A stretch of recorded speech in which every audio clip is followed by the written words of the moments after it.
black tar, brown sugar, horse, mud, gag, smack, chiva, and dog food. These are all street names for diacetylmorphine, also known as heroin. Although I've never personally used heroin, I think it is an interesting topic, so I began researching it. I'm sure we've all seen movies and TV shows depicting heroin, but I'm not sure that everyone knows what it really is in this discussion.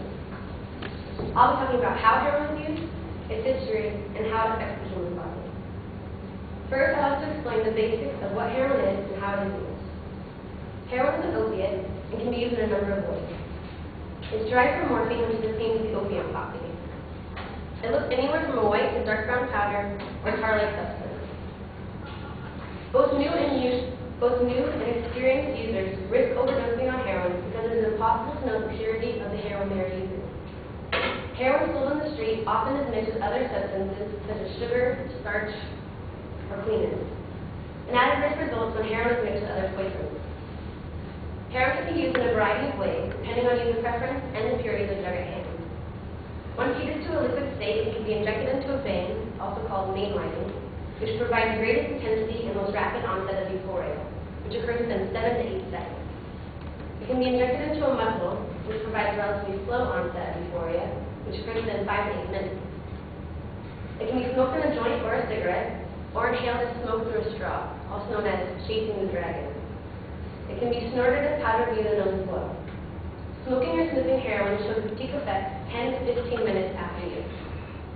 The National Institution on Drug Abuse researchers have confirmed that all forms of heroin administration are in fact addictive. I'll go into the effective use of using heroin later, but now that we know the basics of what heroin is and how it is used, I'll give you some details of its history.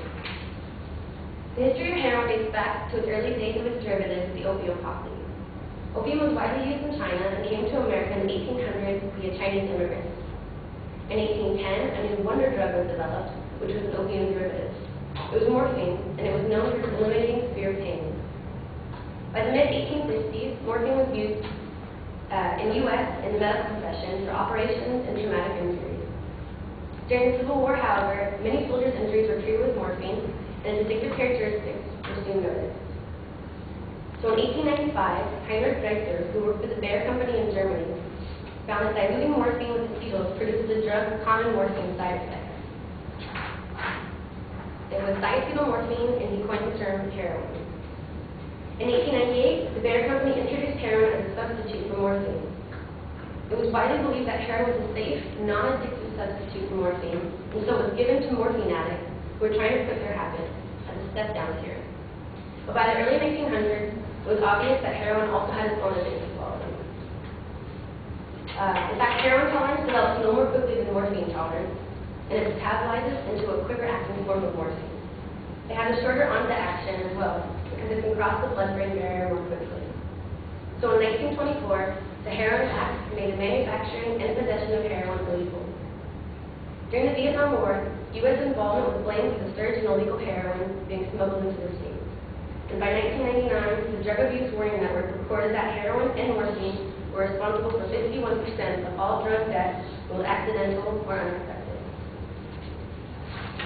Now that you know the basis of what heroin is and how it came about, I'll explain its effects on the user. Heroin is a downer or depressant, which affects the brain's pleasure system and interferes with the brain's ability to perceive pain. Its short-term effects appear soon after a single dose and disappear in a few hours. The user will feel a surge of euphoria, also called a rush. The intensity of the rush is a function of how much drug is taken and how quickly it enters the brain. Heroin is particularly addictive because it enters the brain so quickly. Some of the short-term effects include a warm flushing of the skin, dry mouth, weak muscles, heavy extremities, nausea and vomiting, severe itching, constipation, slowed breathing, and the user switches between an alternately wakeful and drowsy state and has clouded mental functioning due to suppression of the central nervous system. Its long-term effects appear after repeated use for some period of time. The user gains addiction, tolerance, and dependence on the drug. Chronic users may also develop collapsed veins, infection of the heart-lining valve, abscesses, cellulitis, liver disease, respiratory complications such as pneumonia. Withdrawal symptoms are experienced by users after they abruptly stop using the drug, whether it was for a short or prolonged period of time. Symptoms may begin within 6 to 24 hours after stopping. This includes flu-like symptoms, as well as cold sweats, cramps, anxiety, loss of appetite, constipation or diarrhea, goosebumps, which created the term going cold turkey, priapism, which is a painful, sustained penile erection, itchy blood, which is compulsive bruise, scratching, gas, and ruptures, as well as restless leg muscle spasms, which is a syndrome from which kicking the habit became claimed for withdrawal. I've explained to you what heroin is, its history, and its effects on the body. As you can tell, heroin is a very dangerous and highly addictive drug that cannot be abused because of its consequences.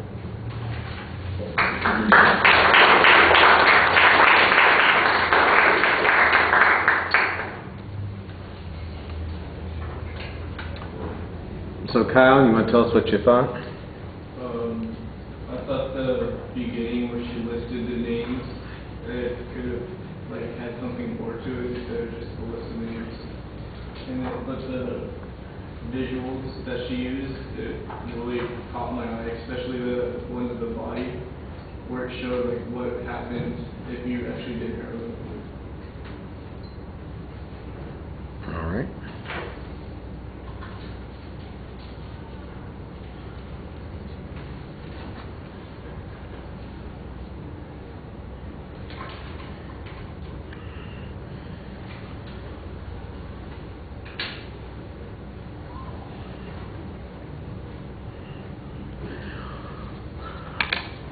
All right, Melissa, I like the introduction. I thought it was fine. The topic's very clear. Thesis is kind of general, but there's a good setup of what the preview is going to be and what the subject matter is going to be.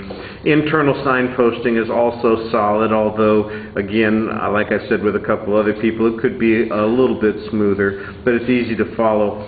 The visuals also help make the transitions pretty clear. One of the things that I think is a little bit problematic is that sometimes it seems like once we're in a section, then we've got a checkoff list to go through. Here are the effects, boom, boom, boom, boom, boom, and here are the long-term effects, boom, boom, boom, boom, boom, and then here are the symptoms that you go through when you're going through withdrawal, check, check, check, check, check.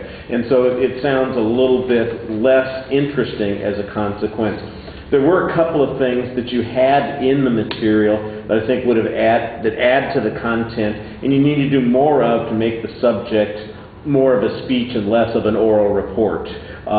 For example, the stuff about kicking the habit or going cold turkey being related to some of the symptoms, I think that that's kind of interesting. If we'd had a story about a person who'd gone through that, for instance, that might have made it a little bit more involving. I like the historical information that you had, but we need a source citation on that information. I thought the visuals were large and easy to see because of the nature of the two with the body there and all the effects, that you do sometimes run into that consequence of you're kind of streaming through sentence by sentence by sentence, here's the next idea and the next idea and the next idea. And it might be a good idea to maybe pause a little bit and say, as you can see, there are a lot of symptoms, but let me talk about the two that people suffer from most. And here's an example of somebody who's going through this particular problem, or here's some statistic that shows how frequently this is the issue, and develop it a little bit more instead of just kind of outlining all of the data that's available on the subject. Make it more whole as a speech, and I think that would be better. Structurally, it's fine. I thought the visuals were really good. I thought they were integrated in the speech pretty well, and the topic it's a topically organized presentation, which is fine. There is kind of a chronological aspect to it in the first part of the speech, but once you get past the long history stuff, then you kind of switch the organizational pattern to the topical, but it's still clear and easy to follow. We're not focusing on presentation issues a lot right now. But one of the things that you want to watch for is you have a kind of a staccato delivery of sentences. You go through the sentence quickly, and then you get to another one, and then you go through the next sentence quickly, and it's a little odd in the way it's flowing together.